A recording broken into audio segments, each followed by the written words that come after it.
안녕하세요. 에베소서 성경 공부 두 번째 시간입니다. 오늘도 참여해 주셔서 감사드립니다. 기도하고 시작하겠습니다. 좋으신 하나님 아버지 감사합니다. 이렇게 좋은 날 하나님의 말씀 성경을 공부할 수 있도록 은혜 베푸시니 감사합니다. 에베소서의 말씀을 통하여서 하나님의 사랑을 더 많이 알게 하시고 우리를 향하신 하나님의 마음을 깊이 깨달을 수 있도록 인도하여 주옵소서. 우린 여전히 지혜가 부족하고 무능하고 어리석습니다. 우리 가운데 지혜와 총명을 더하사 하나님의 말씀을 깊이 깨닫게 하시고 그 말씀을 삶에 적용할 수 있는 믿음의 힘을 공급받게 하여 주옵소서. 귀하신 예수님의 이름으로 기도드립니다. 아멘. 오늘 제2과 하나님의 계획 가운데 신자들이 누리는 신령한 복에 대해서 공부하겠습니다. 에베소서 1장 1절부터 14절까지의 말씀입니다. 먼저 하나님의 말씀을 함께 읽도록 하겠습니다. 하나님의 뜻으로 말미암아 그리스도 예수의 사도된 바울은 에베소에 있는 성도들과 그리스도 예수 안에 있는 신실한 자들에게 편지하노니 하나님 우리 아버지와 주 예수 그리스도로부터 은혜와 평강이 너희에게 있을지어다. 찬송하리로다. 하나님 곧 우리 주 예수 그리스도의 아버지께서 그리스도 안에서 하늘에 속한 모든 신령한 복을 우리에게 주시되 곧 창세전에 그리스도 안에서 우리를 택하사 우리로 사랑 안에서 그 앞에 거룩하고 흠이 없게 하시려고 그 기쁘신 뜻대로 우리를 예정하사 예수 그리스도로 말미암아 자기의 아들들이 되게 하셨으니 이는 그가 사랑하시는 자 안에서 우리에게 거저 주시는 바 그의 은혜의 영광을 찬송하게 하려는 것이라. 우리는 그리스도 안에서 그의 연애의 풍성함을 따라 그의 피로 말미암아 속량 곧 죄사함을 받았느니라. 이는 그가 모든 지혜와 총명을 우리에게 넘치게 하사 그 뜻의 비밀을 우리에게 알리신 것이요 그의 기뻐하심을 따라 그리스도 안에서 때가 찬 경륜을 위하여 예정하신 것이니 하늘에 있는 것이나 땅에 있는 것이 다 그리스도 안에서 통일되게 하려 하심이라. 모든 일을 그의 뜻의 결정대로 일하시는 이의 계획을 따라 우리가 예정을 입어 그 안에서 기업이 되었으니 이는 우리가 그리스도 안에서 전부터 바라던 그의 영광의 찬송이 되게 하심이라. 그 안에서 너희도 진리의 말씀 곧 너희의 구원의 복음을 듣고 그 안에서 또한 믿어 약속의 성령으로 인치심을 받았으니 이는 우리 기업의 보증이 되사 그 얻으신 것을 속량하시고 그의 영광을 찬송하게 하려 하심이라. 아멘. 먼저 본문의 위치를 보겠습니다. 본문은 에베소서 서신의 시작 부분입니다. 1절과 2절에 인사말이 있습니다. 그리고 3절부터 14절까지는 첫 번째 하나님을 향한 송령, 찬송이 있습니다. 이 찬송의 내용 안에는 교회의 시작, 시초가 예수 그리스도로 말미암았다는 것을 선포합니다. 그리고 예수 그리스도 안에서 교회는 현세적 관계의 사회적 존재로 나가는 영적 실체가 된다고 말하고 있습니다. 교회는 하나님의 부르심을 받아 구별된 공동체이지만 여전히 세상과의 관계 속에서 살아간다는 의미입니다. 바울은 이 같은 사실을 계시하며 에베소서의 서두를 열고 있습니다. 교회는 하나님의 부르심을 받아 하늘에 속한 공동체이지만 또한 땅에서 살아가는 사회적 존재라는 것을 이야기하는 것입니다. 사도 바울이 서두에서 언급하고 있는 이 교회의 정체성, 그리고 교회에 주신 신령한 복은 결국 교회가 세상 속에서 어떻게 살아가야 되는지에 대한 근거가 된다고 할 수 있습니다. 우리는 이 과에서 교회의 정체성, 교회가 받게 될 신령한 복, 신령한 복을 주시는 이유 등을 공부하게 될 것입니다. 두 번째로는 본문의 큰 그림을 그려보겠습니다. 본문 전체를 이해하기 쉽도록 구조화하는 것입니다. 먼저 1절과 2절은 인사말과 축복이 나옵니다. 그러나 이 인사말 안에는 오늘 우리가 누구인지, 우리를 부르신 하나님은 어떤 분이신지에 대한 정확한 개념 정의가 들어 있습니다. 교회와 성도들은 하나님의 뜻으로 말미암아 하나님의 계획으로 말미암아 부름받은 공동체입니다. 교회를 이루는 성도는 또한 신실한 자들입니다. 3절부터 14절까지는 성부, 성자, 성령께서 우리의 구원을 위해서 어떻게 일하고 계시는지를 밝히고 있습니다. 그 가운데 3절부터 6절은 성부 하나님의 구원 계획과 성취의 모습을 보여주고 있습니다. 성부 하나님은 창세 전에 우리 모두를 구원하시기로 계획하셨고 택정하셨습니다. 7절부터 12절은 예수 그리스도의 구원 사역에 대한 복음의 제시입니다. 13절과 14절은 성령 하나님의 구원 사역을 우리 가운데 자세하게 설명해 주고 있습니다.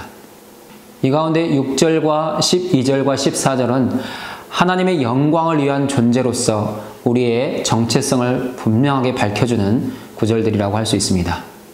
교회는 그리스도의 사역에 기초하여 하나님의 은혜를 증명하고 하늘과 땅에서 하나님의 뜻을 이루는 공동체로 부름받았습니다.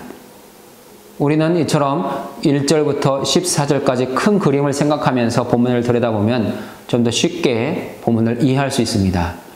그러면 12페이지에 있는 묵상과 토론을 같이 공부해 보겠습니다. 우리가 묵상과 토론을 깊이 이해하고 나누기 위해서는 먼저 본문에 나와 있는 단어나 구절의 의미들을 공부할 필요가 있습니다. 본문에서 매우 중요한 단어 중에 하나는 하나님의 뜻입니다. 하나님의 뜻으로 말미암아 그 기쁘신 뜻대로 그 뜻의 결정대로 이것은 복음의 주체가 하나님이심을 하나님의 주권 안에 있음을 강조하는 표현들입니다. 하나님의 뜻에 의해서 하나님의 결정대로 하나님의 계획 안에서 우리 모두가 구원으로 부르심을 받았다는 것입니다. 우리가 두 번째로 중요하게 생각해야 되는 단어는 그리스도 안에서입니다. 그리스도 안에서 그리스도로부터 그리스도로 말미암아 이것이 복음의 핵심입니다. 복음은 그리스도께서 우리를 위해서 무슨 일을 하셨는가? 그리스도는 우리에게 누구이신가를 밝히는 것입니다. 그것이 복음입니다. 그 다음 1절 안에는 오늘 우리가 누구인가? 우리의 정체성에 대해서 제시하는 단어들이 있습니다. 바로 성도와 신실한 자들입니다. 성도는 구별된 무리, 구별된 공동체라는 뜻입니다. 이 구별은 누가 하신 것입니까? 하나님께서 하신 것입니다. 그래서 성도라는 단어는 하나님의 주권적인 행위를 강조하는 단어입니다. 우리는 우리를 성도라고 부릅니다. 하나님께서 나를 구별해 주셨습니다. 우리가 원해서 우리의 뜻에 따라서 우리가 성도가 된 것이 아니라는 것입니다. 하나님의 주권적인 선택으로 우리 모두는 성도가 되었다는 것입니다. 그러나 우리가 성도로 부름받았다고 해서 자연적으로 신실한 믿음의 사람이 되는 것은 아닙니다. 우리에게는 하나님의 부르심, 우리에게 주신 믿음에 대한 반응이 있어야 됩니다. 그것이 신실한 자들입니다. 신실한 자들이라는 의미를 잘 보여주는 성경 구절은 로마서 1장 17절입니다. 복음에는 하나님의 의가 나타나서 믿음으로 믿음에 이르게 하나니, 여기에 사용된 믿음으로 믿음에 이르게 하나니, 이 표현 안에는 하나님의 신실하심과 우리의 신실하심이 동시에 제시되고 있습니다. 하나님은 우리에게 믿음을 선물로 주시기 위해서 신실하게 일하고 계십니다. 변함없이, 결코 물러섬 없이 우리를 위해서 지금도 일하고 계십니다. 그럼 우리도 주님이 주신 그 믿음에 대해서 신실하게 반응해야 된다는 것입니다. 우리의 신실함으로 우리는 온전한 하나님의 자녀, 하나님의 성도가 되는 것입니다. 그래서 우리는 하나님의 주권으로 선택받은 성도이면서 또한 우리의 믿음의 반응을 통해서 하나님께 응답하는 신실한 자들이 된 것입니다. 성도는 하나님의 주권을 강조하는 단어이고 신실한 자들은 우리의 응답을 강조하는 단어입니다. 다음은 은혜와 평강이 있습니다. 은혜는 자격 없는 자에게 주시는 하나님의 선물입니다. 은혜는 모든 것에 부족함이 없이 충만하게 채워진 상태입니다. 하나님이 우리에게 은혜를 베푸시면 우리는 어떠한 부족이나 모자람이 없이 만족할 수 있게 되고 충만할 수 있게 됩니다. 그 충만한 상태가 바로 은혜입니다. 그런데 이 은혜는 우리에게 값없이 주어졌습니다. 만약 값이 주어졌다면, 대가가 치러졌다면 선물이라고 할 수 없습니다. 우리가 하나님께 어떠한 것도 드릴 수 없는 그러한 상태에 있을 때 하나님은 우리에게 오셔서 예수 그리스도로 말미암아 구원을 이루셨습니다. 그것이 은혜라는 것입니다. 평강은 그리스도 예수 안에서 수직적인 관계와 수평적인 관계가 회복된 자들로서 그들이 누리는 영혼의 고요함입니다. 하나님께서 우리에게 은혜를 베푸시면 우리의 관계와 우리의 심령 안에는 평화가 이루어집니다. 평강이 이루어집니다. 하나님의 은혜가 주어진 결과가 곧 평강이라는 것입니다. 그래서 우리는 이 두 단어를 사용할 때 은혜와 평강을 순서적으로 사용하게 되는 것입니다. 결코 평강이 먼저 올 수 없습니다. 은혜가 먼저 오고 평강이 주어지는 것입니다. 다음 중요한 단어는 찬송하리로다입니다. 찬송은 하나님의 은혜와 평강을 깊이 경험한 사람들이 마땅히 주님께 올려드려야 될 감사이며 영광입니다. 우리가 그리스도 예수 안에서 하나님의 은혜와 평강을 깊이 경험한다면 우리의 환경과 상황, 처지에 관계없이 우리는 찬송할 수 있습니다. 우리가 에베소서의 말씀을 읽고 묵상하면서 꼭 기억해야 되는 것은 사도 바울이 지금 감옥이라는 투옥된 상황 속에서 그가 구류되어 있는 상황 속에서 에베소 교회를 향하여 이렇게 편지하고 있다는 것입니다. 바울은 지금 감옥에 갇혀 있지만 에베소 교회를 향해서는 찬송하리로다. 찬송합시다. 그렇게 고백하고 있습니다. 어떻게 이런 고백을 할 수 있습니까? 바울이 은혜가 충만했고 평강했기 때문입니다. 오늘 우리에게도 은혜가 있고 평강이 있으면 우리의 삶의 환경에 관계없이 하나님을 찬양할 수 있습니다. 그 은혜가 함께 하시면 좋겠습니다. 그 다음 중요한 표현은 하늘에 속한 신령한 복입니다. 하늘에 속한 복은 영적인 복입니다. 땅에 가는 것들이 아니고 땅에 속한 것들이 아닙니다. 하나님이 주신 복들이 하늘에 속한 신령한 복이 되는 이유는 성령을 통해서 그 모든 복들이 우리에게 오기 때문입니다. 하늘에 속한 신령한 복의 가장 큰 두 가지 핵심은 우리를 택하셨다는 것이고 우리로 하나님의 아들, 하나님의 자녀가 되게 하셨다는 것입니다. 그 다음 우리가 본문에서 중요하게 생각해야 되는 단어는 풍성함입니다. 은혜의 풍성함. 하나님께서 우리에게 은혜를 베푸시는데 적당히 조금이 아니라 넘치도록 우리에게 은혜를 부어주고 계시다는 사실입니다. 우리는 일상을 살아가면서 하나님의 은혜가 부족하다고 생각할 때가 많습니다. 그러나 그렇지 않습니다. 하나님의 은혜는 언제나 풍성합니다. 문제는 우리의 마음의 그릇이 작을 뿐입니다. 우리의 마음이 좁아서 우리의 마음의 그릇이 작기 때문에 하나님의 넘치는 은혜를 다 담을 수 없어 늘 은혜가 부족하다고 하나님 나에게 더 은혜를 베푸시고 복을 주셔야 된다고 생각할 뿐이라는 것입니다. 그 다음 중요한 단어는 속량입니다. 속량은 죄사함의 의미입니다. 로마 시대는 노예와 종들이 있었습니다. 그들이 자유를 얻기 위해서는 누군가가 그들의 몸값을 지불해야 합니다. 예수님은 우리가 죄의 노예가 되었을 때 우리를 위해서 대신 죽으심으로 우리의 몸값, 우리의 죄값을 치르셨습니다. 그것이 우리를 향하신 하나님의 속량, 죄사함이라는 것입니다. 그 다음 우리가 기억해야 될 단어는 지혜와 총명입니다. 지혜는 헬라어로 소피아라고 말합니다. 총명은 프로네시아라고 말합니다. 이 두 단어는 의미의 차이가 있습니다. 지혜는 본질적이고 궁극적인 문제에 대한 해답입니다. 하나님의 관점에서 세상의 문제를 보고 해결법을 찾아가는 것입니다. 하나님의 관점으로 세상을 보는 능력, 그것이 지혜라는 것입니다. 총명은 현실적이고 실제적인 문제에 대한 깨달음입니다. 우리에게 주어진 상황 안에서 우리가 바르게 행할 수 있는 그 능력, 그리고 바르게 판단할 수 있는 분별력, 그것이 총명입니다. 지혜가 근본적이고 본질적인 문제라면 총명은 그 지혜를 우리의 삶에 적용하는 현실적이고 실제적인 의미를 가지고 있다고 할 수 있습니다. 그래서 우리가 기도할 때 지혜와 총명을 주시도록 기도하는 것은 매우 좋은 기도입니다. 하나님의 깊은 마음, 하나님의 관점을 깨닫게 하시고 그것을 우리의 삶에 적용하도록 요청하는 것이기 때문입니다. 우리의 인생 안에는 지혜와 총명의 균형이 이루어져야 합니다. 그것이 조화를 이룰 때 우리는 균형감 있는 인생을 살아갈 수 있게 되는 것입니다. 그 다음 단어는 비밀입니다. 이 비밀은 하나님의 뜻, 하나님의 계획, 하나님의 경륜과 연결되는 단어입니다. 하나님은 하나님의 계획과 뜻과 경륜을 말씀을 통해, 성경을 통해 우리 가운데 보여주셨고 계속해서 말씀하고 계십니다. 하지만 모두가 다 그 비밀을 깨닫는 것이 아니라는 것입니다. 왜냐하면 하나님의 비밀은 미스터리이기 때문입니다. 모든 사람에게 공개되었고 알려졌지만 모두가 다 깨닫는 것이 아니라는 것입니다. 하나님의 비밀은 지혜와 총명을 가진 사람만이 깨닫는 하나님의 신비입니다. 그 다음 우리가 생각해 볼 단어는 그 안에서 기업입니다. 우리 모두는 하나님의 기업이 되도록 부르심을 받았습니다. 우리가 하나님의 기업이 되었다는 것은 하나님의 소유가 되었다는 것입니다. 우리 인생의 주인, 우리 인생의 주권자는 하나님이십니다. 우리는 하나님의 소유로서 하나님의 기쁨을 위해 살아가는 존재가 되어야 합니다. 우리가 이것을 나를 향하신 말씀으로 이해한다면 더 이상 내 인생의 주인은 내가 아니라는 것을 인정하고 고백할 수 있어야 합니다. 우리 인생은 더 이상 우리의 것이 아닙니다. 하나님의 것입니다. 하나님의 기뻐하신 뜻을 따라서 하나님의 영광을 위해 살아가는 존재가 되어야 되는 것입니다. 다음으로 중요한 단어는 우리와 너희입니다. 사도 바울은 1절부터 14절까지의 말씀에서 우리라는 단어를 무척 많이 사용합니다. 그러다 13절에 오면 너희라는 단어를 사용합니다.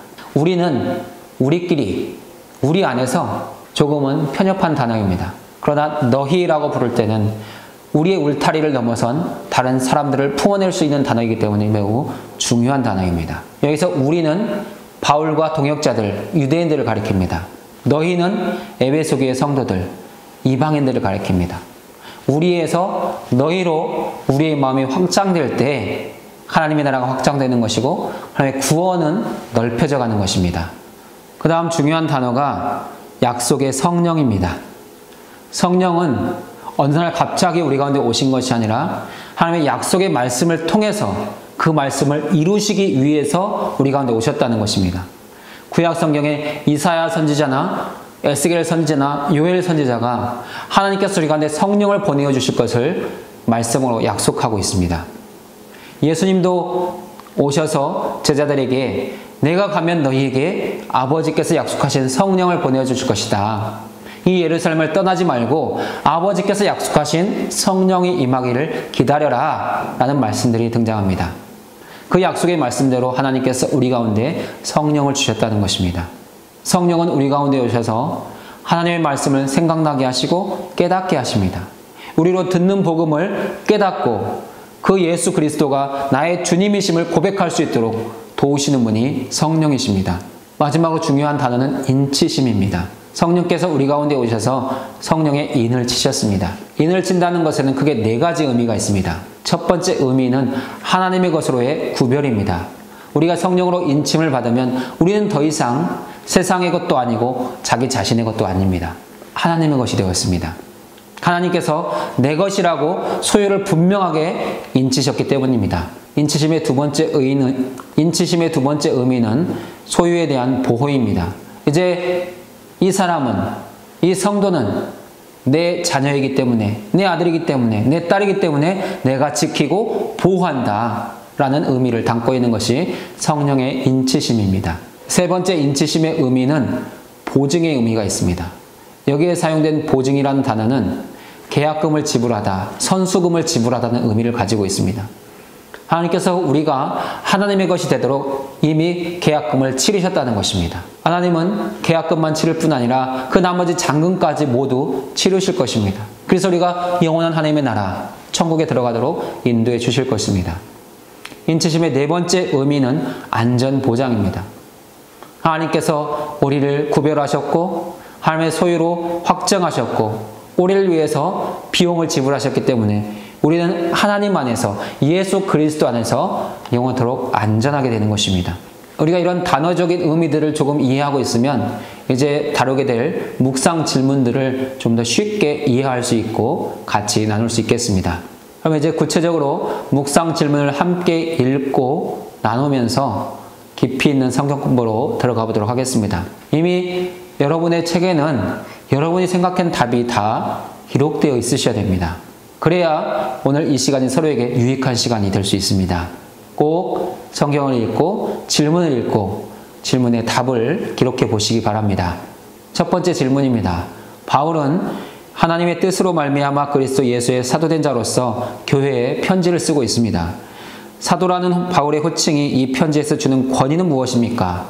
그리스도 예수와 하나님의 뜻으로 말미암아 라는 표현을 통해 바울의 저술 동기를 추측할 수 있다면 그것은 무엇이겠습니까? 바울이 이 같은 동기와 권위가 본문 내용에서 중요한 요소로 작용하는 이유는 무엇입니까? 첫 번째 질문, 사도 바울이 자신을 사도라고 소개하는 그 호칭이 주는 권위는 무엇이겠습니까? 왜 바울은 자신을 꼭 사도라고 소개해야만 되겠습니까? 사도 바울이 자신을 사도라고 표현하는 이유는 자기 자신의 뜻이나 계획과 목적에 따라서 에베소 교회에 편지하는 것이 아니기 때문입니다. 사도 바울이 자신을 사도라고 표현하는 것은 자신을 그리스도께서 보내셨다는, 하나님께서 자신을 보내셨다는 것을 강조하기 위해서입니다. 사도라는 단어는 보내심을 받은 자라는 뜻입니다. 사도 바울은 하나님의 뜻에 의해서 부르심을 받았고 예수 그리스도의 보내심을 받아 사도가 되었다는 것입니다. 사도 바울이 자신의 사도성을 강조하는 것은 사도 바울의 이러한 모든 권면이 인간적인 권면이나 교훈이 아니라 거절할 수 없는 하나님의 뜻이라는 것을 강조하기 위해서 쓰는 것입니다. 바로 사도 바울이 전하는 모든 에베소서의 말씀은 신적인 권위, 예수 그리스도의 권위를 가지고 있다는 것을 드러내기 위해서 사도 바울은 자신을 사도라고 소개하고 있습니다. 우리는 사도 바울이 자신을 사도라고 표현하는 이 표현 안에서 두 가지의 사도 바울의 마음을 읽어낼 수 있어야 합니다. 사도 바울은 지금 로마의 감옥에 구류되어 있는 상태입니다. 당시 사도 바울이 구류되어 있던 감옥은 어떠한 일정한 공간에 감금되어 있는 것은 아닙니다. 사도 바울은 셋집을 얻어서 그 집에 머물러 있습니다. 하지만 셋집을 벗어날 수는 없습니다. 그리고 항상 로마 군병 하나가 사도 바울과 손을 묶어둔 상태입니다. 달아날 수 없고 도망칠 수 없습니다. 그러한 상태에서 사도 바울은 자신의 사도성, 사도로서의 보내심을 강조합니다. 이 안에는 사도 바울의 자존감이 들어있습니다. 나는 비록 로마 감옥에 갇혀 있지만 사도입니다. 하나님이 나를 보내셨습니다. 나는 이 감옥에 갇혀 있지만 지금도 여러분을 향해 하나님의 말씀을 전할 수 있습니다. 라는 사도 바울의 자존감을 표현하는 것이 이 표현입니다. 그리고 사도 바울은 비록 감옥에 갇혀 있지만 자신의 사명의식이 죽지 않았다는 것을 이 표현을 통해서 강조하고 있습니다. 우리는 보통 환경이 나빠지면 많은 것들을 포기하려고 합니다. 우리는 우리의 상황이 나빠지면 내가 성도였던 것, 내가 교회 직분자였던 것도 잊어버릴 때가 있습니다. 왜냐하면 그 상황에 눌려버리기 때문입니다. 하지만 사도 바울은 그 상황에 눌리지 않습니다. 내가 비록 감옥에 있지만 나는 여전히 여러분의 사도입니다. 나는 여전히 주님께 보내심을 받은 자입니다. 라는 표현을 강조하고 있다는 것입니다. 사랑하는 여러분도 이런 마음을 가지시면 좋겠습니다. 오늘 여러분이 처하는 환경이나 건강이나 어떠한 것도 여러분이 하나님의 자녀라는 것, 하나님의 기업이 되었다는 것, 그것을 바꿀 수 없습니다. 두 번째, 사도 바울이 자신을 사도로 표현하면서 그리스도 예수의 사도, 하나님의 뜻으로 말미암아 사도된 이러한 표현을 쓰는 의도가 있습니다. 그것은 복음의 주체와 복음의 내용을 분명히 하기 위해서입니다. 예수 그리스도의 사도라는 표현 안에는 사도 바울을 보내신 분이 예수님이라는, 복음의 주체가 주님이시라는 그 뜻이 담겨 있습니다. 예수님 없이, 예수 그리스도 없이는 복음이 없습니다. 예수 그리스도 없이는 구원이 불가능합니다. 그래서 예수 그리스도가 보낸 사도가 아니고서는 교회를 말씀으로 새롭게 할 수 없고 하나님의 은혜로 새롭게 할 수가 없다는 것입니다. 또한 하나님의 뜻으로 말미암아 바울은 사도가 되었습니다. 여기는 하나님의 주권이 드러나 있습니다.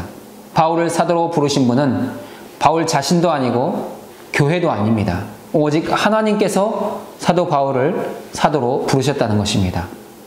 오늘 우리의 인생도 마찬가지입니다. 우리가 자격이 있어서, 우리의 공로가 있어서 우리가 구원받고 자녀가 되고 교회가 되고 성도가 된 것이 아닙니다. 하나님의 뜻으로 말미암아 그리스도의 은혜 안에서 우리는 부르심을 받았습니다. 이것을 늘 기억하고 감사하고 찬송하실 수 있기를 바랍니다.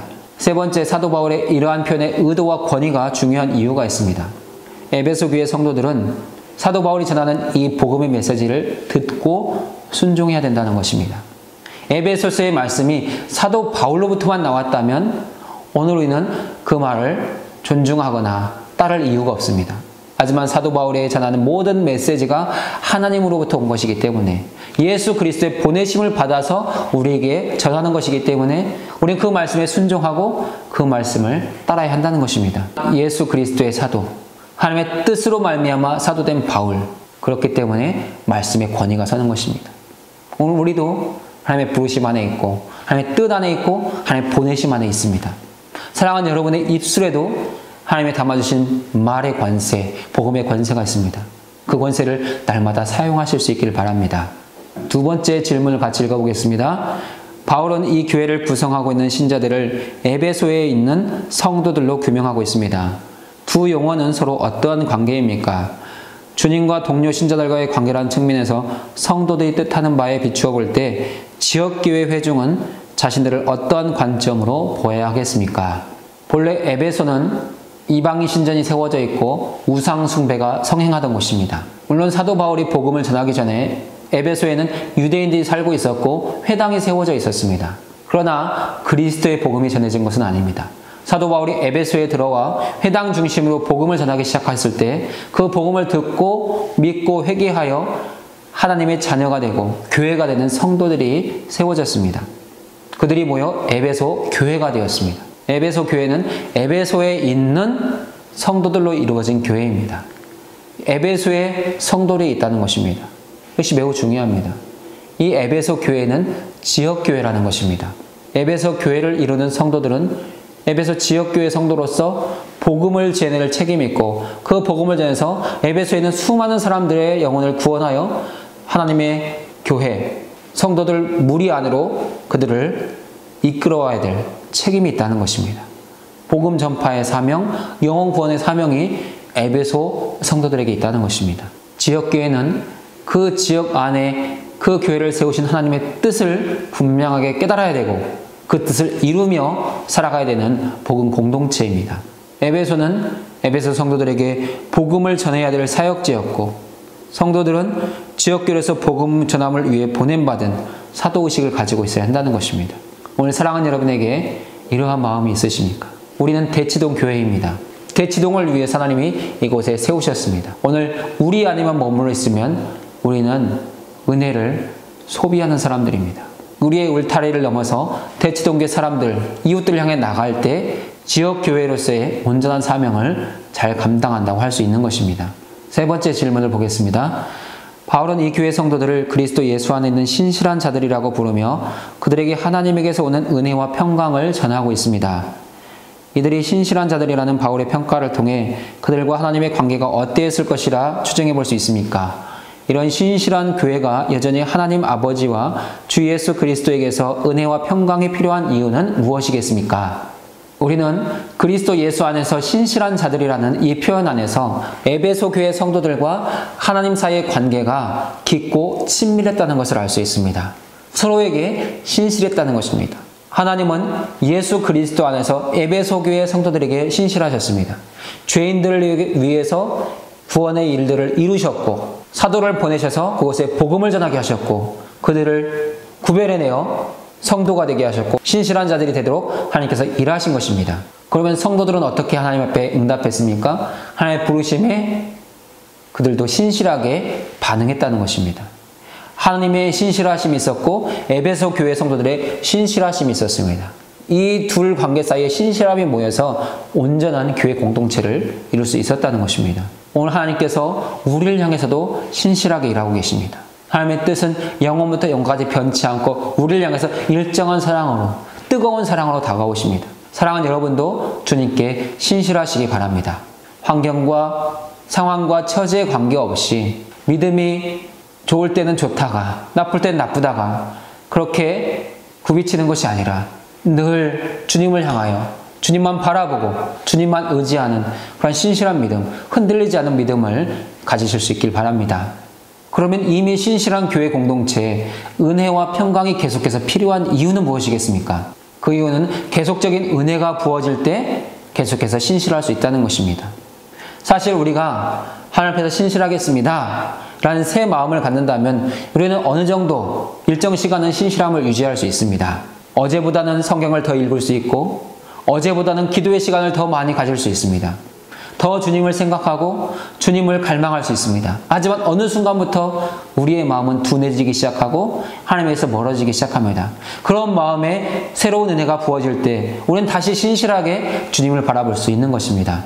그리고 그 은혜가 부어짐으로 우리는 주님의 평강으로 나아가고 그 평강 안에 머물 수 있고 평강을 누릴 수 있습니다. 우리가 아무리 신실하다고 할지라도 우리는 결코 교만해져서는 안 됩니다. 왜냐하면 하나님의 신실하신 은혜와 평강이 계속해서 부어질 때 우리도 계속해서 하나님을 향해 신실할 수 있기 때문입니다. 13페이지 2번의 첫 번째 질문 보겠습니다.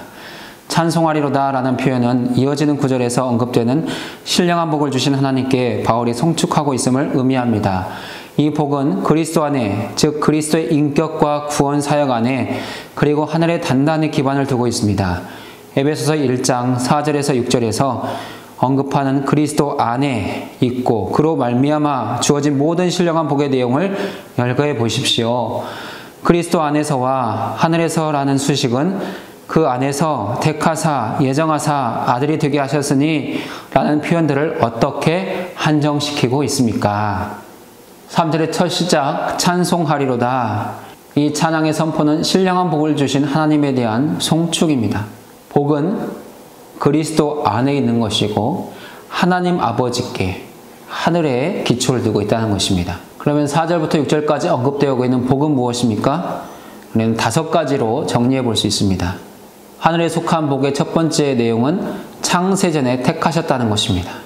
이미 하나님은 온 세상을 만들기 전부터 우리의 구원을 계획하셨고 그 가운데 우리를 택하셨고 예정하셨다는 것입니다. 이것이 우리에게 놀라운 복음입니다. 우리 어떤 자격이나 공로나 의로움이 있어서 구원받은 것이 아닙니다. 우리가 많은 죄를 지었는데 우리를 불쌍히 여기셔서 구원하셨다는 것이 아닙니다. 우리가 만들어지기 전, 우리가 조성되기 전부터 이미 하나님은 우리를 위한 구원의 계획들을 가지고 계셨다는 것입니다.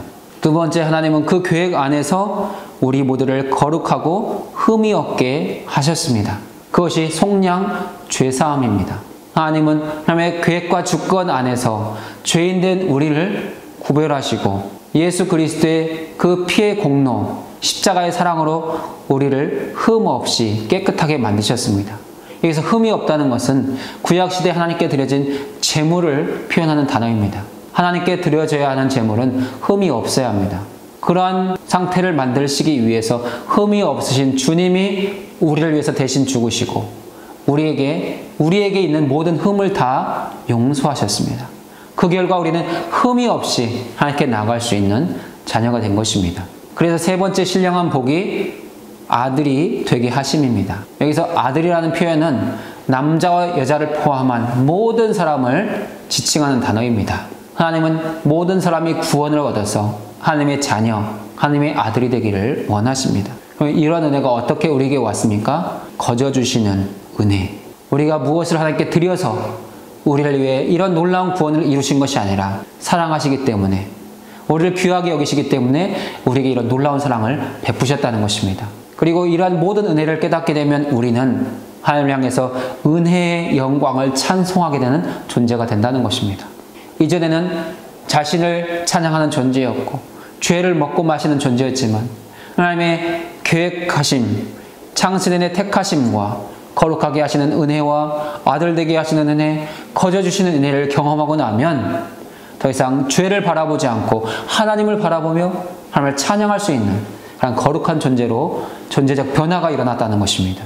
그것이 하나님께서 우리 가운데 주신 신령한 은혜, 하늘에 속한 신령한 복입니다. 그러면 이러한 복을 표현할 때 그리스도 안에서 하늘에 속한 이라는 수식어를 붙이는 이유는 무엇입니까? 그것은 그리스도가 없이는, 그리스도를 통하지 않고서는 우리의 구원이 없기 때문입니다. 예수 그리스도가 계셔야, 예수 그리스도를 통해야 우리가 이러한 하늘에 속한 신령한 복을 누릴 수 있다는 것입니다. 하늘에 속했다는 것은 하나님의 주권적인 선택과 예정 안에서 우리의 구원이 이루어졌다는 것입니다. 어느 날 갑자기 우리의 구원이 이루어진 것이 아니라 하나님께서 창세전에 택하셨고 예정하셨기 때문에 오늘 이 자리에 우리의 구원이 임하였다는 것입니다. 두 번째 질문을 보겠습니다. 바울은 하나님의 신자들에게 은혜로 넘치게 부어주신 복 가운데 속량과 죄사함을 포함시키고 있습니다. 이 같은 은혜의 역사는 에베소 교회 성도들의 과거 그리고 현재 상태에 대해 무엇을 시사하고 있습니까? 에베소 교회 성도들은 하나님의 은혜의 풍성함을 따라 그리스도의 피로 말미암아 속량, 곧 죄사함을 얻었습니다. 이러한 속량, 죄사함을 얻기 전에 그들은 어떻게 했습니까? 속량을 얻지 못한 존재, 죄사함을 얻지 못한 존재입니다. 에베소 교회 성도들의 과거는 죄인입니다. 에베소 교회 성도들이 복음을 듣기 전 그들은 그 마음에 하나님 두기를 싫어했습니다. 그들의 마음 가운데는 우상이 가득했습니다. 그들의 마음 가운데는 자기 자랑이 가득했고 자기 의의가 가득했습니다. 그 결과 하나님은 그들을 상실한 마음대로 내버려 두십니다. 그래서 계속해서 우상 숭배를 더 추구하고 자기 자랑을 추구하고 자기 의로 만족하는 삶을 살게 된 것입니다. 온갖 죄를 범하는 인생, 하나님을 따라서 멀리 방황하는 인생을 살았던 것이 에베소 교회 성도들의 과거입니다. 그러나 현재는 어떻습니까? 예수 그리스도 안에서 속량, 곧 죄사함을 얻어서 하나님과 의로운 관계, 하나님과 친밀한 관계, 사귐을 갖는 관계, 아들의 관계가 되었다는 것입니다. 하나님의 창세된 택하심 안에서 아들이 되었습니다. 이제는 세상의 것들을 바라보지 않고 세상의 추함, 죄악된 것들, 우상을 바라보지 않고 하늘에 속한 신령한 복을 바라보는 존재, 하나님을 갈망하고 예수 그리스도를 사모하고 하나님의 은혜를 갈망하는 그런 존재가 되었다는 것입니다. 그리고 그 받은 바 은혜에 합당한 영광의 찬송을 하나님께 올려드리는 존재가 된 것입니다. 에베소 교회 성도들의 과거와 현재를 비교해보면 존재론적으로 변화가 일어났습니다. 과거는 죄인이었습니다. 그러나 현재는 의인, 하나님의 자녀입니다. 이 은혜가 오늘 우리에게도 부어졌다는 것입니다. 오늘 사랑하는 여러분에게 이루어진 이 은혜를 깊이 깨달으시고 하나님을 향한 온전한 영광의 찬송을 더 풍성하게 회복하실 수 있기를 바랍니다. 세 번째 질문입니다. 여기서 몇 가지 조건들은 하나님이 신령한 복을 아낌없이 부어주신 의도를 암시합니다. 우리로 뭐뭐하게 하시려고 사랑 안에서 그의 은혜의 영광을 찬송하게 다 그리스도 안에서 통일되게 이런 의도들은 하나님의 영원한 뜻과 맥락을 같이 하는 것입니다. 그리스도가 교회 안에서 신자들을 위해 이루신 사역의 지상 목표와 영원한 목적을 어떻게 요약할 수 있겠습니까? 우리는 예수 그리스도께서 교회 안에서 우리 성도들을 위해 이루신 사역의 목표, 목적을 정확하게 본문을 통해서 이해할 수 있습니다. 크게 6가지를 정리해 볼 수 있죠. 첫 번째는 죄인들을 속량함입니다. 우리는 예수 그리스도의 복음을 듣고 믿어서 이미 죄사함을 얻었습니다. 그 죄를 우리는 원죄라고 말합니다. 아담으로부터 이어져 오는 원죄가 예수 그리스도를 믿고 영접할 때 사함받았습니다. 그러다 우리는 여전히 육신의 존재로 살아갑니다. 육신의 존재로 살아가는 동안 우리는 또다시 죄를 범합니다. 그러나 이 죄는 우리의 구원과는 관계가 없는 죄입니다. 우리는 이미 예수 그리스도의 보혈로 구원을 얻었기 때문에 천국, 영생을 약속받았습니다. 하지만 육신의 연약함으로 인해서 다른 사람에게 사랑을 베풀 때 사랑을 베풀지 못하고 용서해야 될 때 용서하지 못하고 또한 나눠야 될 때 나누지 못하고 그들을 섬겨야 될 때 섬기지 못하는 부분들이 있습니다. 또 육신의 정욕이 불처럼 일어나서 가끔 하나님의 자녀라는 것을 잊어버리고 육신의 정욕, 안목의 정욕, 이생의 정욕에 사로잡힐 때가 있습니다. 예수 그리스도 안에서 우리가 범하는 그런 모든 죄들을 자범죄라고 말합니다. 그 죄는 여전히 속량받아야 됩니다. 예수께 나와 회개하고 고백함으로 말미암아 깨끗이 함을 받아야 한다는 것입니다. 두 번째, 우리는 예수 그리스도 안에서 하나님의 자녀가 되었습니다. 늘 하나님을 찬송하고 하나님을 기뻐하며 영광 돌릴 수 있는, 하나님을 아버지라 부르며 아버지께 속한 모든 것들을 자녀된 우리는 누릴 수 있는 그런 자격과 권리를 갖게 되었습니다. 그리고 그리스도 예수 안에서 거저 주시는 바 은혜를 풍성히 누릴 수 있습니다. 하나님의 은혜는 우리에게 값없이 거저 주시는 것입니다. 너무나 크기에, 하나님의 은혜가 너무나 크고 놀랍기에 사실 우리는 그 값을 치를 수 없습니다. 그냥 주시는 대로 받아야 되는 것입니다. 그 놀라운 은혜가 우리에게 매일마다 부어지고 있습니다. 네 번째, 그리스도 안에서 은혜의 영광을 찬송할 수 있는 삶을 살게 되었습니다. 늘 하나님을 바라보면 기쁨과 감격으로 우리는 찬양할 수 있습니다. 그 은혜가 얼마나 깊고 놀라운 것입니까? 내가 무엇이라고, 우리가 무엇이라고 주님께서 우리를 죽으시고 우리를 구원하여 자녀되게 하셨겠습니까? 그 사랑, 그 은혜만 기억한다면 우리는 오늘도 깊이 있는 기쁨의 찬송, 눈물의 찬송을 주님께 드릴 수 있습니다. 다섯 번째, 그리스도 예수 안에서 우리는 통일되어져 갑니다. 우리는 그리스도 예수 안에서 하늘에 있는 것이나 땅에 있는 것들의 이 통일됨, 이 통일의 은혜를 누릴 수 있습니다. 이것은 하나님과 우리가 친밀함으로 하나가 되어지고 교회와 성도들이 그리스도 예수 안에서 하나가 되어져 가는 것입니다. 에베소 교회는 당시에 유대인과 이방인들이 함께 있었습니다. 서로 섞일 수 없는 존재입니다. 하지만 그리스도 예수 안에서 하나가 될 수 있었습니다. 이것이 그리스도 예수 안에서 통일되는 역사입니다. 오늘 우리 교회 안에서도 우리는 하나됨을 이룰 수 있어야 됩니다. 주님이 나를 위해서만 죽으신 것이 아니라 우리 모두를 위해서 죽으셨기 때문에 우리도 서로를 사랑해야 되고 서로의 하나됨을 위해서 힘써야 하는 것입니다. 오늘 마지막으로 그 안에서 기업이 되게 하시기 위해서 주님은 오늘도 우리 가운데 놀라운 역사들, 놀라운 구원의 일들을 이루신다고 말씀하고 있습니다. 주님은 우리가 하나님의 기업, 여호와의 기업이 되게 하셨습니다. 하나님의 소유로서 하나님의 계속한 모든 것들을 누릴 수 있는 존재가 바로 우리라는 것입니다. 이런 놀라운 은혜를 계속해서 이루시기 위해 그리스도는 오늘도 교회 안에서 주님의 사역들을 이루시고 계시고 또한 이루어가고 계신 것입니다. 14페이지 3번의 1번 질문을 같이 보겠습니다. 에베소서 1장 11절의 표현, 그 안에서 예정을 입어 계획, 그리고 뜻은 앞서 언급한 신자들의 영적인 복과 관련된 사실을 이어가고 있습니다. 이 사실에 따르면 신자들은 그리스도 안에서 어떻게 기업을 얻습니까? 이렇게 받은 기업의 목적은 무엇입니까? 이런 사실이 그리스도 안에서 전부터 바라던 자들에게 특별한 유의미한 것으로 다가오는 이유는 무엇입니까?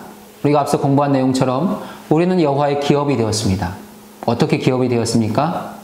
하나님의 뜻과 그 계획과 목적에 따라서 여호와의 기업이 되었습니다. 성부 하나님의 구원 계획이 있었습니다. 성자 예수 그리스도의 구원 사역이 있었습니다. 성령 하나님의 깨닫게 하심, 성령 하나님의 믿게 하시는 은혜가 있었습니다. 성령 하나님은 우리에게 지혜와 총명을 주셔서 성부 하나님의 계획, 성자 예수 그리스도의 사역을 깨닫게 하시고 믿어 구원에 이르게 하셨습니다. 하나님의 주권적인 뜻과 기쁨으로 인한 계획 안에서 우리는 여호와의 기업이 된 것입니다. 우리가 여호와의 기업이 되는데 우리가 기여한 것은 아무것도 없습니다. 우리의 공로도 없었고 우리의 의로움도 없었습니다. 그래서 우리가 자랑할 것은 없습니다. 오직 주님만이 자랑될 뿐이고 주님만이 영광 받으실 뿐입니다. 그럼 하나님께서 우리를 하나님의 기업으로 삼으신 목적은 무엇입니까? 그 첫 번째 목적은 하나님의 소유가 되게 하시기 위해서입니다. 우리는 구원의 목적을 단지 천국 가는 것으로만 생각한다면 아주 구원의 얕은 의미, 작은 의미만을 생각하는 것입니다. 하나님이 우리를 구원하셔서 여호와의 기업 삼으신 이유는 하나님의 소유되게 하심입니다. 너는 내 거다. 너는 내 자녀야, 내 아들이야, 내 딸이야, 내 소유야 라고 말씀하시기 위해서 우리를 구원하셨다는 것입니다. 우리가 하나님의 소유가 될 때 하나님의 도우심, 하나님의 돌보심, 하나님의 은혜 베푸심의 모든 은총을 다 받아들일 수 있습니다. 또한 우리가 예수 그리스도 안에서 여호와의 기업이 되므로 영광의 찬송이 되었습니다.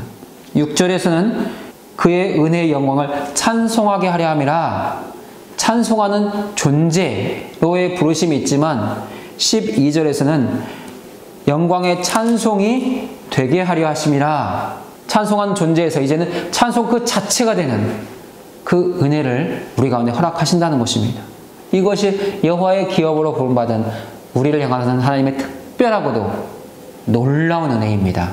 그러면 그리스도 안에서 전부터 바라던 자들에게 주는 특별한 유의미는 무엇입니까? 사도 바울의 동역자들은 에베소 교회 성도들이 이러한 복음의 비밀, 그리스도의 기업이 되는 이 비밀을 깨닫고 하나님을 찬양하는 존재, 하나님의 찬송 자체가 되기를 소망했습니다. 근데 드디어 그것을 이룰 수 있는 시점이 되었다는 것입니다. 에베소 교회를 향한 이 사도 바울의 간절한 권면, 복음 증거를 통해서 에베소 성도들이 이 복음의 비밀을 깨닫고 진실로 하나님을 찬양하고 하나님을 고백할 때 이러한 놀라운 역사들이 이루어지는 것입니다. 오늘 우리도 계속적인 말씀 듣기, 성경 공부를 통해서 오늘 우리를 향하신 하나님의 놀라운 계획들을 알게 되면 우리도 더 깊이 있는 찬송으로 하나님 앞에 나갈 수 있고 더 영광의 찬송으로 하나님을 높여드릴 수 있게 될 것입니다. 이 에베소서 성경 공부가 여러분에게 그렇게 믿음의 깊이와 넓이가 더 풍성해져가는 복된 시간이 되면 좋겠습니다. 14페이지 마지막 질문을 보겠습니다. 영원 전부터 시작된 그리스도의 구속사역에는 성령의 인치심도 포함합니다. 진리의 말씀, 즉 구원의 복음을 들음으로 이런 성령의 인치심이 실현될 수 있습니다. 그렇다면 에베소서 1장 3절부터 14절에서 논의되는 구원의 전체 이야기 속에서 믿음이 차지하는 역할은 무엇입니까? 성령의 역사는 구원의 확신을 어떻게 제공하고 있습니까? 구원의 전체 이야기, 성부 하나님의 구원 계획, 성자 예수 그리스도의 구원의 실행, 성령을 통한 구원 소식을 듣고 깨닫게 하시는 이 은혜 속에서 믿음, 주님이 주시는 믿음의 역할은 무엇일까요? 먼저 믿음은 성령의 인치심으로 우리가 주님께 받은 선물입니다. 우리가 지금 하나님을 믿습니다. 예수님을 구원의 주님으로 고백합니다. 이러한 믿음은 성령의 은혜로 우리 가운데 주어진 것입니다. 구원의 믿음도 하나님이 주셨고 그리스도의 장성한 분량이 되게 하는 믿음도 성령께서 우리에게 부어주시는 특별한 은혜입니다. 이 믿음이 주어짐으로 우리는 하나님을 향하여 예수 그리스도에 대하여 믿음의 고백과 믿음의 표현을 할 수 있게 됩니다. 믿음이라는 단어 안에는 신실하다, 믿을만하다라는 의미가 들어있습니다. 주님이 우리 가운데 신실하게, 믿을만하게 일하셨습니다. 믿음에 대해서 우리도 신실하게, 믿을만하게 응답해야 되는 것입니다. 곧 믿음은 하나님의 구원에 대한 우리의 반응을 촉발시킵니다. 우리에게 믿음이 없으면 하나님의 구원에 대해서 반응할 수가 없습니다. 주님이 우리에게 믿음을 주셨기 때문에 우리가 주님의 그 이루신 구원에 대해서 반응하며 예배하며 찬송하는 거룩한 삶을 살아가고 있는 것입니다. 또한 우리에게 주어진 믿음은 계속적인 은혜와 공급을 통해서 그리스도의 장성한 분량까지 이루고 성장하게 됩니다. 사랑하는 여러분의 믿음이 더 성장하고 더 성숙해질 수 있기를 바랍니다. 그래서 여러분을 볼 때 여러분 안에서 그리스도의 향기가 드러나고 주님의 살아계심이 보일 수 있는 깊이 있는 영적으로 충만한 은혜가 함께 하시면 좋겠습니다. 그러면 성령은 구원의 확신을 어떻게 우리 가운데 제공할까요? 성령은 우리 가운데 진리의 말씀을 깨닫게 하심으로 계속해서 구원의 확신을 우리 안에 새롭게 불러일으켜 주십니다. 성령께서 우리 안에서 역사하시지 않으면 우리 안에서 믿음은 계속해서 불타오르지 않습니다. 성령이 충만할 때 우리는 구원의 확신을 갖게 되고 주님을 향해서 더 가까이 나가고 더 사모하는 마음으로 주님을 찾고 구하고 두드리는 믿음의 삶을 살아갈 수 있게 되는 것입니다. 이제 이 상에서 다룬 내용을 통해서 복음 메시지, 성경신앙 메시지, 조직신앙 메시지를 정리해 보겠습니다. 복음신앙 메시지는 우리가 읽었던 본문, 공부했던 본문에서 예수 그리스도의 은혜를 맛보는 시간입니다. 주님이 나를 위해서 하신 일이 무엇인가? 그것이 복음인데 복음을 확인하는 것이 복음 메시지입니다. 성경신앙 메시지는 성경 전체 안에서 흐르고 있는 성경의 주요 흐름들을 정리하는 것입니다. 조직신앙 메시지는 복음 메시지와 성경신앙 메시지를 구조화시키는 것입니다. 그래서 교리화된 것, 그것이 조직신앙 메시지입니다. 복음신앙 메시지에는 두 가지가 정리되어 있습니다. 첫 번째 메시지는 죄사함입니다. 죄가 무엇입니까? 하나님을 대적한 것이 죄입니다. 하나님이 주신 말씀, 율법을 지키지 않은 것이 죄입니다.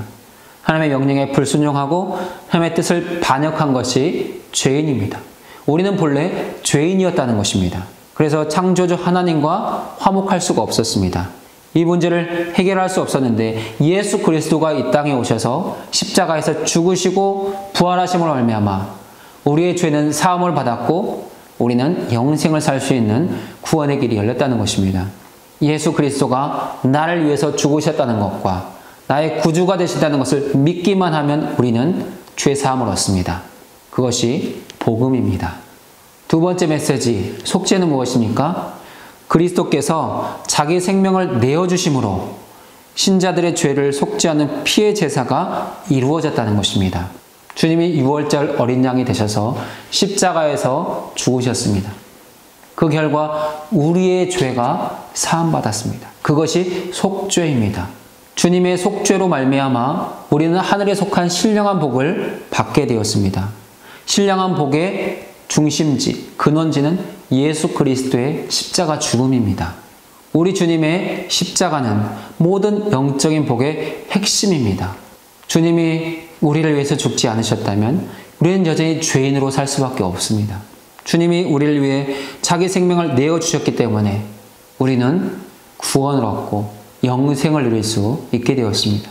우리를 위한 주님의 죽으심, 주님의 십자가는 우리를 향한 주님의 사랑이며 영원한 복음이 되는 것입니다. 두 번째 성경신학 메시지에도 두 가지 메시지가 있습니다. 첫 번째 메시지는 하나님의 규례입니다. 하나님의 규례는 하나님의 뜻, 하나님의 목적, 하나님의 계획, 하나님의 경륜 등으로 표현할 수 있습니다. 에베소서 1장 1절부터 14절까지 이런 많은 내용들이 나오는데 이것은 창세기로부터 요한계시록까지 이어지는 계속해서 이어져가는 하나님의 말씀의 언약들이고 말씀의 명령들입니다. 하나님 창세기 1장에서 아담과 규례를 맺으셨습니다. 생육하고 번성해라. 땅에 충만하라. 동산의 모든 과일은 먹되 선악을 알게 하는 나무의 열매는 먹지 마라. 그것이 하나님의 첫 번째 규례입니다. 아브라함을 만나신 후에는 내가 너와 함께 하겠다. 너에게 땅과 자손을 주겠다. 약속하셨습니다. 너는 내 말에 순종해라. 그것이 주님이 주신 규례입니다. 이스라엘 백성들을 출애굽시킨 후에도 하나님께서는 율법을 주셔서 하나님과의 온전한 관계를 이룰 수 있도록 복음의 말씀, 규례의 말씀들을 허락하셨습니다. 이러한 모든 규례는 하나님의 절대 주권에 의해서 성립되었고 완성된 것입니다. 그래서 사람은 그것을 깨트릴 수도 없고 그것을 바꿀 수도 없습니다. 우리 성도들은 하나님의 규례, 그 명령에 신실함으로 응답하면 되는 것입니다. 그것이 믿음입니다. 두 번째 성경신학 메시지는 기업입니다. 하나님은 우리 모두를 하나님의 소유로 삼으셨습니다. 우리가 그리스도 안에 있기 전에는 자기 자신의 소유였고 세상의 소유였지만 우리가 그리스도 안으로 들어왔을 때 우리가 믿음을 갖고 예수 그리스도를 구원의 주님으로 고백했을 때 우리는 하나님의 소유가 되었습니다. 하나님은 성령을 통해서 우리에게 인치셨습니다. 구별하셨고 보증하셨고 우리를 안전하게 지키시겠다고 약속하셨습니다. 우리가 하나님의 소유, 하나님의 기업이 된 결과 우리는 영원한 영광을 상속하게 되었습니다. 우리 주님이 가시는 그 영광이 또한 우리의 영광이 된다는 것입니다. 주님은 아버지의 보좌, 영광의 보좌에 계십니다. 우리도 마지막 날, 주님이 다시 오시는 그날에 우리도 주님과 함께 그 자리에 앉아 왕노릇하게 된다고 말씀하고 있습니다. 그것이 여호와의 기업으로 부름받은 우리의 특별한 은혜입니다. 마지막 조직신학 메시지에도 두 가지 내용이 있습니다. 첫 번째 조직신학 메시지는 택하심, 선택입니다. 하나님께서 우리를 택하신 이유는 주의 긍휼하심과 자비하심으로 택하셨다는 것입니다. 우리를 향하신 주님의 특별한 사랑이 우리를 택하게 만들었지 우리의 능력, 우리의 선함, 우리의 의로움이 택하심의 근거가 아니라는 것입니다. 그런데 놀라운 것은 이 택하심은 만물이 창조되기 전에 이미 이루어졌습니다. 하나님은 천지 만물을 창조하시기 전에 우리를 구별하시고 우리를 택하시고 이미 예정하셨습니다. 그래서 놀라운 구원의 신비입니다. 오늘 우리가 구원의 자녀가 되고 하나님의 자녀가 돼서 예배자로 살아가고 기도자로 살아가게 된 이유는 하나님의 택하심 안에 있습니다. 우리가 구원받는 유일한 길은 하나님의 택하심 뿐입니다.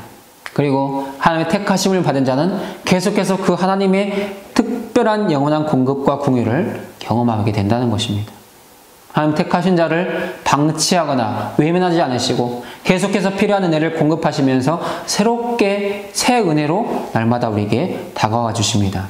사랑하는 여러분에게 날마다 주님의 이 새로운 은혜의 공급이 함께 하시면 좋겠습니다. 마지막 조직신학 메시지는 보증입니다. 하나님께서는 택한 백성들에게 구원을 약속하시고 축복을 약속하시면서 그것이 반드시 이루어질 것이라는 것을 확신해 주기 위해서 언약의 말씀과 서약의 행동을 하셨다는 것입니다. 그 가운데 하나가 보증으로 주신 성령입니다. 성령께서 오셔서 하나님께서 이루실 모든 구원의 계획들을 이루어 깨닫게 하시고 그것을 바라보게 하시고 그것을 소망하게 하십니다. 하나님은 예수 그리스도 안에서 그 모든 것들을 이루시면서 하나님이 우리를 통해 하나님께서 우리에게 보증하신 것들을 이루시는 것이라는 것을 보게 하시고 믿게 하시고 확신하게 하십니다. 우리는 하나님의 영원한 보증 안에서 모든 약속의 유업들을 완전히 소유하게 될 것입니다. 성경에 기록된 모든 약속, 그것은 성령의 보증을 통해서 우리 가운데 확실하게 이루어질 것이며 또한 반드시 완성될 것입니다. 우리는 하나님의 보증 안에서 그 하나님의 모든 복을 결코 잃지 않을 것이며 그 모든 복의 완전한 소유자가 될 것입니다. 여기까지 많은 내용들을 공부하셨고 이제 17페이지에 적용하기가 있습니다. 복음 메시지, 성경신앙 메시지, 조직신앙 메시지, 그리고 에베소서 1장 1절부터 14절까지의 내용 중에 오늘 내게 감동된 부분, 내가 적용해야 될 부분을 이제 여러분이 적어 보시는 것입니다. 그렇게 해서 오늘 성경 공부를 마치시면 되겠습니다. 다음 주는 삶과 계시를 위한 기도를 공부하도록 하겠습니다. 꼭 에베소서 1장 15절부터 23절 읽어보시고 오늘 교재에 있는 내용들을 쭉 공부해 보시기 바랍니다. 오늘도 수고하셨습니다. 기도하고 마치겠습니다. 귀하신 하나님 아버지 감사드립니다. 오늘 에베소서 말씀을 통하여 우리의 구원을 향한 성부 하나님, 성자 예수님, 성령 하나님의 그 일하심들을 보게 하시니 감사드립니다. 우리가 무엇이건데 창세 전에 이미 택하시고 예정하셔서 주님이 우리를 위해 구원의 일들을 이루시고 성령의 보증을 통해서 믿고 깨닫게 하십니까? 주님, 우리가 이루어진 이 구원을 우리가 더 깊이 깨닫게 하시고 그 구원으로 인해 기뻐하며 감사하며 영광의 찬송을 돌리게 하시고 영광의 찬송이 되는 존재로 살아갈 수 있도록 함께하여 주옵소서. 우리 가운데 부어진 은혜 하나도 잃지 않게 하시고 날마다 더 풍성히 누리며 살아가는 우리 모두가 되게 하옵소서. 존귀하신 예수님의 이름으로 기도드리옵나이다. 아멘. 수고하셨습니다.